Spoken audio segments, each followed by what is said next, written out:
KBC में करोड़पति पति। सूरज के जीवन का एक ही फंडा था कि मेहनत तो गधा भी करता है, घर बैठे जो कमाए समझदार वही होता है। इसीलिए उसने कभी नौकरी ही नहीं ढूंढी। इस बात से हालांकि उसकी पत्नी शिखा बिल्कुल भी अग्री नहीं करती थी, पर फिर भी सूरज को समझाना बेकार था।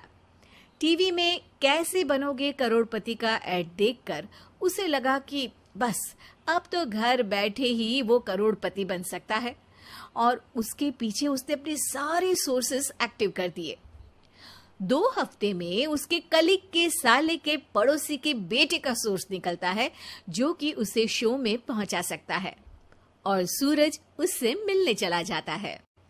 अच्छा, तो हमें मुकेश जी बता रहे थे कि आप हमें शो में पहुंचा सकते हैं।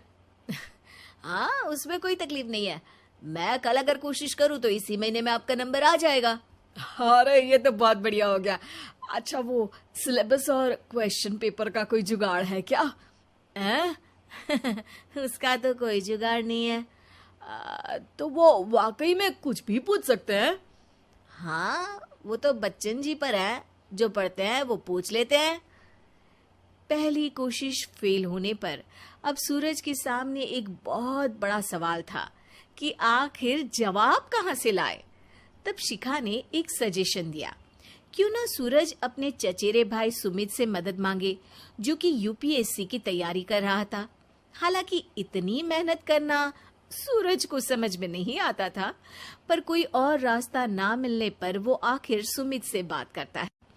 अरे सुमित, हमारा कैसे बनोगे करोड़पति के लिए सिलेक्शन होने वाला है। तुम हमें थोड़े चिट बनाने में मदद करोगे क्या? अरे भैया, चिट बनाए तो सालों हो गए, उसमें हमारा एक्सपर्टीज नहीं है, बल्कि आप बोलो तो हम आपकी पढ़ने में जरूर मदद कर सकते हैं। हट, कैसी अनाप शराब बातें कर रहा है तू। सूरज ने सुमित को मना तो कर दिया था, पर तैयारी करने के सिवाय कोई चारा उसे दिख भी नहीं रहा था। खासकर जब 12 के पेपर लीक करने के एक्सपर्ट शुक्ला जो भी हाथ जोड़ लेते हैं। आखिर सूरज को सुमित के पास जाना ही पड़ा, और उसने सुमित और शिखा से वादा किया कि वो बहुत मेहनत करेगा।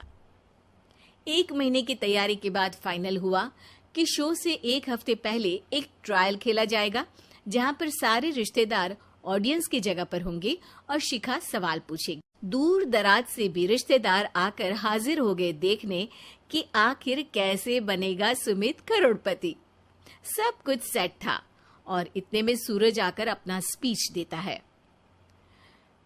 ये 1 महीना मेरे लिए आसान नहीं था, पर अपने भाई सुमित और अपनी पत्नी शिखा की मदद से मैं इतनी दूर पहुंच पाया हूँ। मेरे मम्मी पापा के आशीर्वाद ने भी बहुत साथ दिया है मेरा। मैं उम्मीद करता हूँ कि आज के शो में आप लोगों को बहुत मजा आएगा। साक्षी पहला सवाल पूछती है और पूरे कमरे में सन्नाटा छा जाता है। इंडिया में कितने स्टेट्स हैं? 3, सॉलिड, लिक्विड और गैस। अरे रुकिए, तो ऑप्शंस तो देने दीजिए। इतने में 5वीं कक्षा का चिंटू बोल उठता है। अरे क्या मामा, आप तो पहले सवाल पर ही आउट हो गए। अरे बेटा, पहला सवाल तो ट्रायल होता है ना। अरे तुम अब देखना। देखने जैसी बात तो थी ही। सूरज को इतना शांत किसी ने नहीं देखा था। कभी कभी तो लगता था मानो सूरज आंख खोलकर ही सो गया हो। मामा जल्दी करो प्लीज, कल सुबह पनवेल भी तो निकलना है। अरे हट, कंसंट्रेट करने दे मुझे। 3 सवाल में 3 लाइफलाइन खत्म हो चुकी थी, और अब चौथे सवाल पर भी सूरज का मौन नहीं टूटा। पर सूरज अभी भी हार मानने को तैयार नहीं था। उधर हर कोई सूरज को छोड़ सुमित को देख रहे थे। आखिर सुमित ने ही तो पढ़ाया था सूरज को। गजब बेइज्जती है यार। अरे बेटा, तो बाप का, दादा का, भाई का, सबका नाम बुड़वाएगा। अरे 3 लाइफलाइन ले ली तो भी तेरा कुछ नहीं होना है। अरे कोई इतनी बात करता है क्या शो पर? अरे बेटा, शो पर तेरे जैसे भी तो नहीं आते ना। सूरज की ये जंग आखिर 1 घंटे बाद 5वें सवाल पर खत्म हो गई, जब उसने इंडिया के नेशनल बर्ड का नाम कहा, कौवा। अरे बेटा, मजा तो बहुत आया, बस थोड़ा टाइम पर खत्म होता तो आनंद भी आ जाता। ताने बारिश के बूंदों की तरह बरस रहे थे और सूरज को भी समझ आ रहा था कि ये करोड़पति बनना शायद उसके बस के बाहर की बात है। पर वो आखिर ये बात मान कैसे लेता? वो सख्त लौंडा जो ठहरा, उसने सोचा कि बेइज्जती तो हो ही चुकी है, पर अगर मैं हार नहीं मानूं तो शायद कुछ हो सकता है। शिखा, तुम देखना, असली शो में आग लगा दूंगा, आग।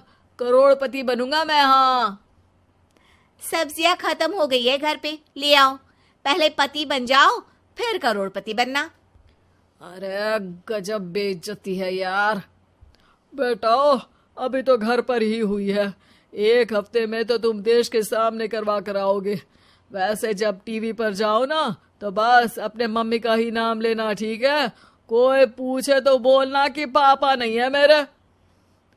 अरे पढ़ाई की, पेपर निकलवाए, इतने सारे लोगों को खाना खिलवाया, क्या फर्क पड़ा? इसीलिए मैं कहता हूं कि मेहनत तो गधा भी करता है, घर बैठे जो कमाए वही सिकंदर। लेकिन मामा, गधे भी जानते हैं कि हमारा राष्ट्रीय पक्षी मोर है।